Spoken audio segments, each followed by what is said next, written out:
अभी हम लोग को आज पढ़ना है त्रिभुज के क्षेत्रफल के बारे में पढ़ना है ना जी। त्रिभुज के क्षेत्रफल, area of triangle.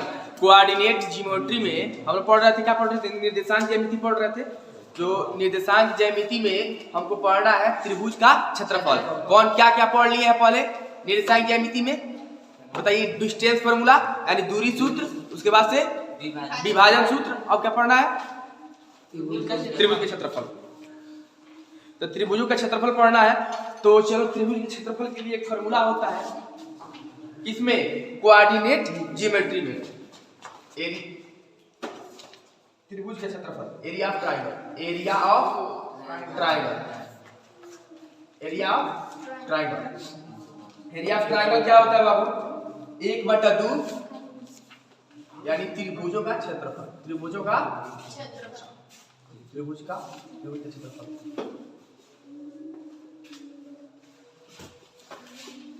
1/2 into x1 y2 minus y3 y2 minus y3 plus x2 हो गया ना, y3 माइनस y1, फिर x3 plus x3 into y1 minus y2। ये कौन सा फॉर्मूला है?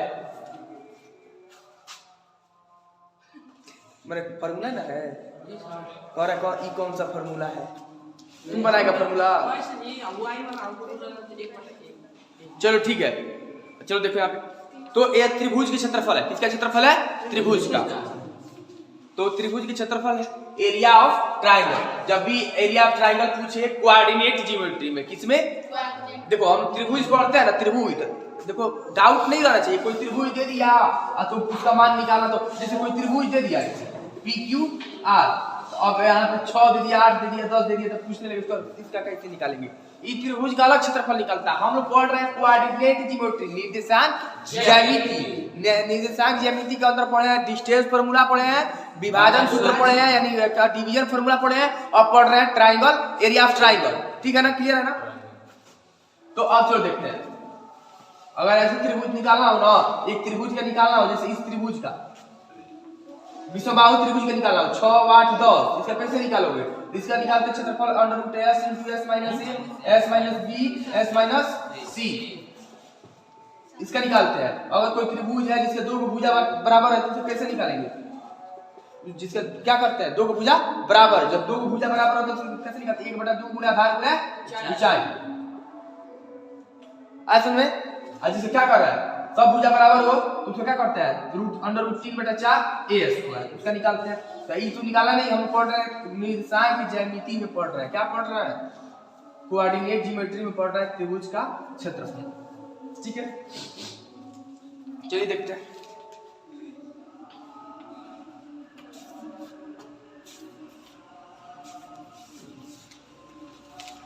Exercise number 6C, exercise number 6C में दिया है इतना इतना इतना।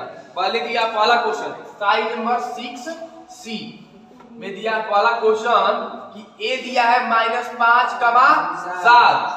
B दिया है -4,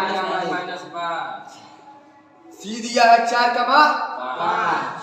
तो अभी तो बहुत पुरानी बात हो गई x1 x2 x3 चुनने की, y1 y2 y3, क्योंकि जो आया है, जो जितने भी लड़के आ रहे थे क्रमबद्ध मतलब श्रेणी में, वो सबको पता है क्या है। सबको पता है कि x1 x2 जो पढ़ा है निर्देशांक ज्यामिति सब लोग चुन लेगा, कोई डाउट तो है नहीं। अब देखो, तो हम लोग त्रिभुज के क्षेत्रफल निकालने के लिए कौन सा फॉर्मूला लगाना है?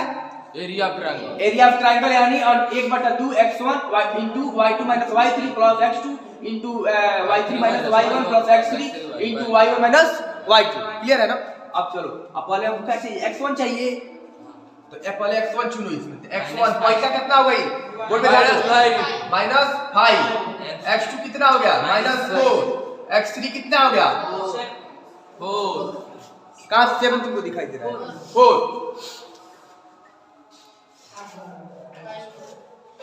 देखो फिर देखो, y1 y2 y3, कोई डाउट है अभी? High x1 x2 x3 y1 y2 y3, clear है ना? अब चलो लगाओ फॉर्मूला। क्या लिखा है 1/2 into x1 y2 minus y3 plus x2 y3 minus y1 plus x3 y1 minus y2। चलो 1/2 का 1/2। अब क्या लिखना बाद है x1 का मान कितना हो गया -5। कितना हो गया -5। अच्छा ठीक है, यहाँ कुछ नहीं है ना तो गुणा के चिन्ह, जब कुछ नहीं है तो गुणा के चिन्ह, ठीक है ना, जब कुछ नहीं तो क्या है गुणा के चिन्ह है। अब देखो y2 का मान कितना है y2 का -5 और y3 का माइनस दिया है, माइनस दिया है, यहाँ पे माइनस दिया है, फिर कितना है -y3 का मान बोलो 5, y3 का मान 4 है, सॉरी 5 है, कितना है 5, y3 का मान कितना है 5। फिर देखो x2 का वैल्यू कितना है प्लस, तो प्लस x2 का वैल्यू कितना है बाबू, x2 का -4 कितना है -4, तो प्लस माइनस माइनस प्लस हटा दीजिए डायरेक्ट, हो गया ना। आज कुछ नहीं है, यहाँ पे कुछ है नहीं तो क्या है गुणा, प्लस y इंटू y3 का मान कितना है y3 का 5 और माइनस y1 के 7 और प्लस x3 देखिए यहाँ पे x3 का मान कितना है 4 और y1 का 7 और माइनस y2 का -5 माइनस है y2 का वैल्यू कितना है -5, तो माइनस है माइनस प्लस, तो कितना हो गया +5। चलो देखिए तो यहाँ पे करिए 1/2 तो -5 और -5 कितना हो गया -10, कितना हो गया -10 गुणे -10 और -4 और गुणे 7 में से 5 गया, 5 और 7 तो प्लस माइनस माइनस होता है, 7 में से 5 जाएगा कितना होगा 7 में से 5 जाएगा कितना होगा 2। तो कौन बड़ा है 5 बड़ा कि 7 बड़ा है 7 के आगे कौन सी माइनस का, तो कितना होगा -2 प्लस 4 गुणे 7 5 12। चलिए देखिए 1/2 5 दहिया 50 माइनस गुणा में माइनस माइनस कैंसिल, कितना हो गया 50 माइनस माइनस कैंसिल 8 और 48 कितना हो गया, तो चलिए देखिए तो 1/2 और 50 8 58, ठीक है ना, फिर कितना हो गया 58 और कितना हो गया 48 जोड़ेंगे तो कितना हो जाएगा जी 50 और 106। चलो कितना हो गया 106। कुछ नहीं है तो यहाँ कौन सी चीज है गुणा का, यहाँ पे आ जाते हैं कितना हो गया 1/2 गुणे 1/2, कौन सा समय है जी आने का, अभी टाइम देखो तो टाइम कितना हो रहा है, ठंडा में कुछ हुआ जा रहा है तू,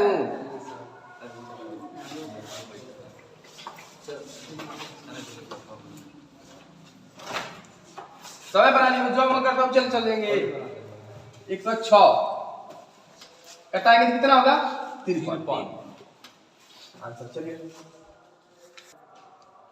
अब तो हो गया ना, एगो निकालना सीख गया, इसमें दूसरा बन जाएगा ना डेविड। फिर कर दूसरा क्या हो रहा है, सीधी कीजिए कि शीर्ष मतलब क्या होता है मूड़ी, शीर्ष मतलब मूड़ी, शीर्ष मतलब क्या होता है मूड़ी।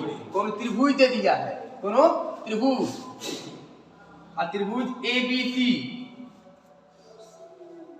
चतुर्भुज कह रहा है, त्रिभुज ना चतुर्भुज कह रहा है, क्वेश्चन पढ़वे नहीं किया, चतुर्भुज दे दिया है, चतुर्भुज ABCD। ऐसा दूसरा बता रहे, तीसरा दूसरा पढ़ के तीसरा बना देगा। देखो क्वेश्चन नंबर 2 देखो कितना दिया, सीधी कीजिए कि शीर्ष त्रिभुज के क्षेत्रफल, त्रिभुज बना दिए ABC, ए का कितना दिया है -5 का 7, मूड़ी है शीर्ष माने मूड़ी, शीर्ष माने मूड़ी कपाल।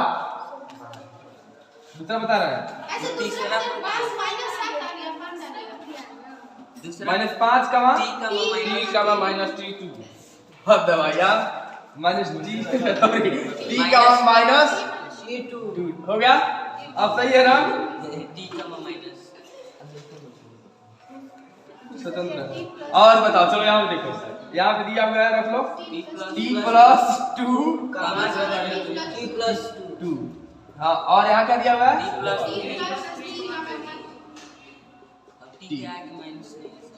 T, ठीक है ना, चलो अब क्या करना है हमको, इसको कह रहा सिद्ध कीजिए कि शीर्षो इतना इतना वाला, शीर्ष मतलब मूड़ी दिया हुआ है वाले त्रिभुज के क्षेत्रफल टी से क्या है, स्वतंत्र है। टी से क्या है, स्वतंत्र है। चलो करो इसको, इसका पहले अब क्या करेंगे, इसका पहले x1 लिखो।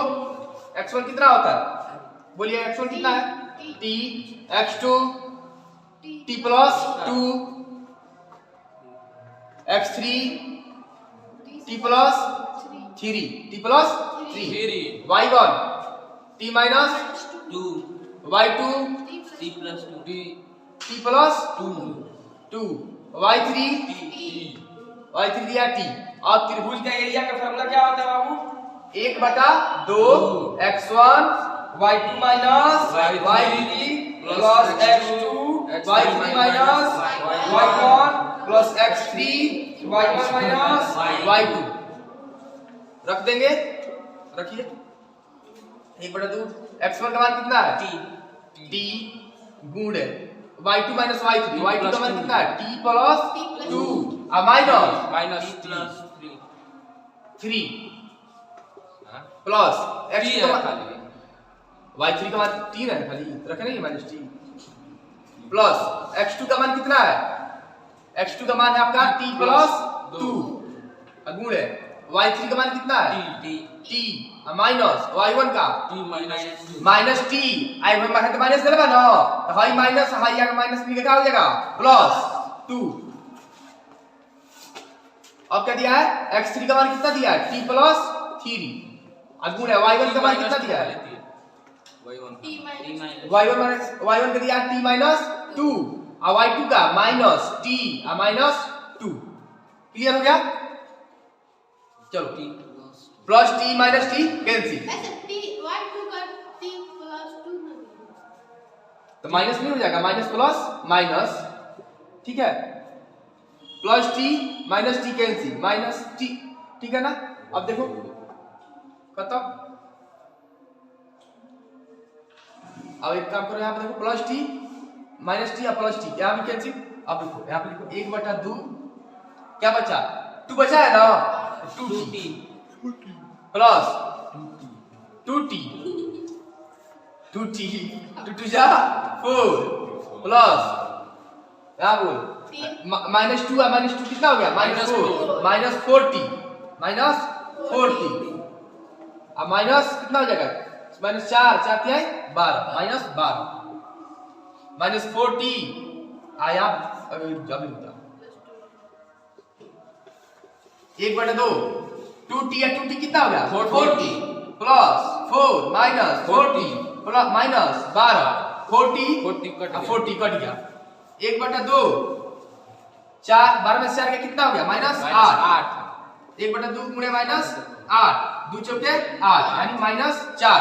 वही देखो आंसर में t आया है ना, t है, t नहीं है, t इसमें आया है आंसर में, नहीं आया ना, नहीं है तो क्या होगा, वर्ग हो गया, तो क्या आ गया, स्वतंत्र है, क्या है स्वतंत्र। अगर t होता तो स्वतंत्र नहीं होता। तो इसका आंसर कितना है, यहाँ पे माइनस था ना जी, कितना था, माइनस था ना, लेकिन याद रखिएगा जो दोनों साइड दिया है ना, ब्रैकेट नहीं है, इसको मॉड बोलते हैं, क्या बोलते हैं, मॉड। इसको ऐसे कर लीजिए, इसको ऐसे, इसको क्या बोलते हैं, मॉड बोलते हैं, क्या बोलते हैं, मॉड। इसको क्या बोलते हैं, मॉड। मॉड में मोड बोलते हैं, मतलब इसमें क्या होता है, जो भी साइन होता है ना, माइनस हो या प्लस हो, या हमेशा बाहर जब निकलेगा तो किसमें होगा, प्लस में होगा, किसमें होगा, प्लस में। अरे माइनस 8 था ना, अरे माइनस 8 था ना, घटाए इसमें, तो यहाँ माइनस हटा दीजिए, या फिर माइनस में रखे भी है तो हमेशा आंसर किसमें लिखेंगे, प्लस में। किसमें लिखेंगे, प्लस में, माइनस प्लस में, किसमें लिखेंगे, प्लस में। मॉड से बाहर किसमें आएगा, हमेशा प्लस में, ब्रैकेट नहीं है, ध्यान रखिएगा, क्या है, ब्रैकेट नहीं है। चलिए ठीक है, अगला क्वेश्चन, क्वेश्चन नंबर 3। चलिए अगला क्वेश्चन नंबर क्या देखो, कौन सा था, 3 है ना, पढ़िए तो क्वेश्चन नंबर 3 पढ़िए। क्वेश्चन नंबर 3 कितना है जी, क्वेश्चन नंबर 3, हाँ क्वेश्चन नंबर 3 पढ़िए। यदि बिंदु इतना एक चतुर्भुज एबीसीडी के शीर्ष बिंदु है तो चतुर्भुज एबीसीडी के क्षेत्रफल ज्ञात कीजिए।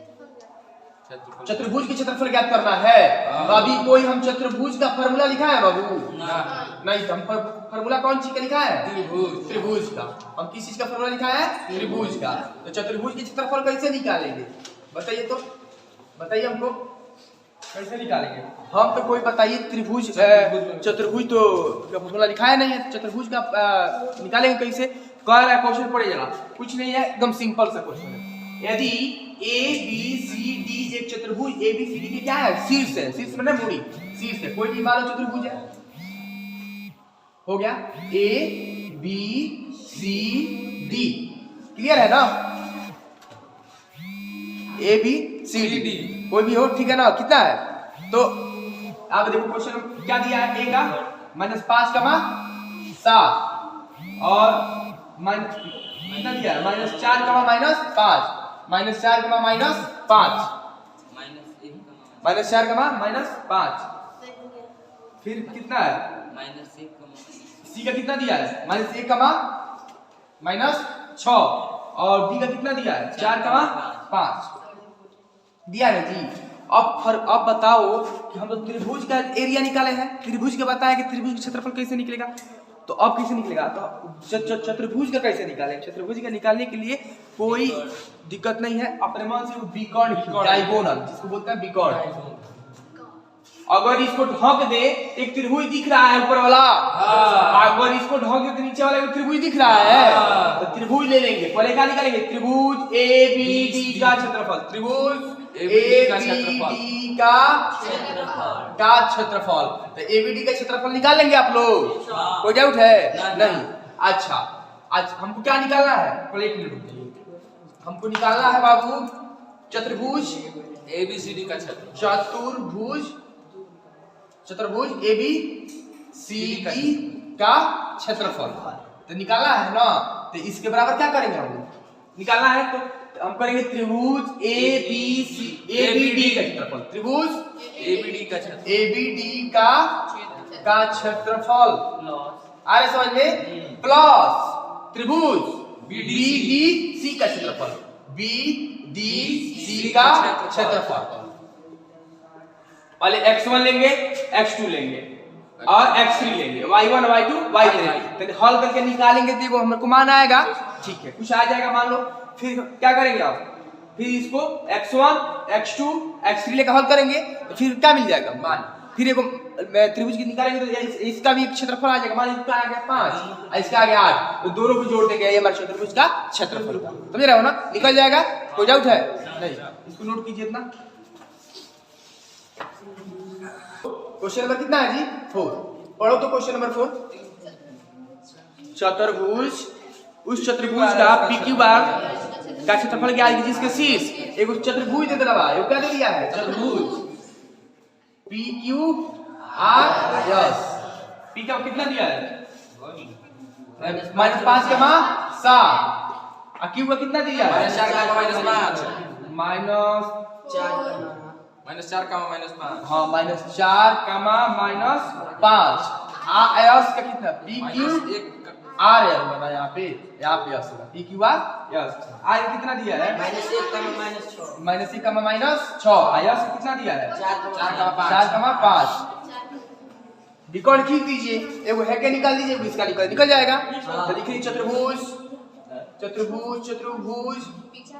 A P Q R S का क्षेत्रफल बराबर त्रिभुज पी एस आर के क्षेत्रफल, त्रिभुज पी एस आर का क्षेत्रफल प्लस त्रिभुज पी आर क्यू का क्षेत्रफल, त्रिभुज पी आर क्यू का क्षेत्रफल, ओके निकल जाएगा।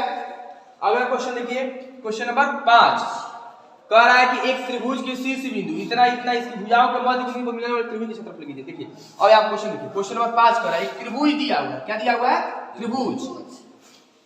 त्रिभुज 5 नंबर, उसके शीर्ष बिंदु ए बी सी, ए का कितना दिया है, 2 कमा 4 कमा 3, 2 कमा 5। अब देखिए इसकी भुजाओं के मध्य बिंदु को मिलाने, इसकी भुजाओं के मध्य बिंदु, भुजाओं के कहा गया क्वेश्चन नंबर 5 है ना, इसकी भुजाओं के मध्य बिंदु को मिलाने पर बनने वाला त्रिभुज। अब भाई मध्य, इसके मध्य बिंदु क्या है, मान लीजिए डी हो गया, इसका ई हो गया, इसका एफ हो गया, ठीक है। अब क्या करना है हमको, इसका क्षेत्रफल निकाल देना, क्या करना है, क्षेत्रफल, इसमें कुछ नहीं करना है, हमको इसका निर्देशांक चाहिए ना, इसका निर्देशांक चाहिए ना, तो क्या देखो यहाँ क्या लिखा है, 2 लिखा है, 2 लिखा है यहाँ पे, है मान लीजिए x1 हो गया, x1 प्लस x2 बटा 2 है मध्य बिंदु है ना जी, अब y1 प्लस y2 बटा 2, तो x1 कितना है 2 प्लस 4, 2 प्लस 4 कितना हो गया अकामा है कितना लिखा 1 1 प्लस 3 बटा 2, 2 4 6 बटा 2 अकामा 3 1 4 बटा 2, 2 3 6, यहाँ पे वो हो गया 3 कट के कितना हो गया 2, वो इसका निकल गया। अब इसका निकालेंगे, चलो इसका निकालते हैं। ये किसका था AB का था, किसका था AB का, तो AB का था। अब BC का निकालो तो बोलो कितना होगा, अब BC का 4 प्लस डायरेक्ट लिख रहा है 4 प्लस 2 बटा 2 और 3 प्लस 5 बटा 2, 4 2 6 बटा 2 यानी 3 हो गया, कितना हो गया बाबू 3 F का निशान, और हाई कितना हो गया 2 8 बटा 2 कट कितना हो गया 4 यानी कितना हो गया 3 5 4, किसका निकल गया BC का निकल गया। अब क्या बचा है AC का निकाल दो, AC क्या C है वही, तो कितना हो गया AC का 2 प्लस बोलो 2 प्लस 2 बटा 2 1 प्लस 5 बटा 2 2 2 कितना हो गया 4 बटा 2 और 6 बटा 2 कितना हो गया 2 और कितना हो गया 3 है, कितना हो गया 2 कमा 3। अब है इसका क्षेत्रफल निकालना, इसका निकल जाएगा त्रिभुज क्षेत्रफल, अरे x1 x2 x3 निकल जाएगा, y1 y2 y3 इसी का पूछना है, समझ में आया। अच्छा पता चला कि है कैसे लिख रहे थे 4 प्लस 2 मध्य बिंदु पूछना है, अरे मध्य का मतलब क्या होता है बीचों बीच, यानी उसके मध्य का बीच, इसके मध्य का बिंदु क्या है ना, तो मध्य बिंदु निकालने का फॉर्मूला क्या होता है x1 प्लस x2 बटा 2 और y1 प्लस y2 बटा 2, तो x1 क्या था x1 2 था, x2 कितना है 4 और y1 कितना है 1 और y2 कितना है 3, AC के लिए AB के लिए, किसके लिए AB के लिए। अब BC के लिए कितना था, BC के लिए x1 4 x2 2 y1 3 और y2 5 ऐसे करके निकाले हैं, कोई दिक्कत। अब त्रिभुज के क्षेत्रफल आप लोग निकालेंगे ना, चलिए।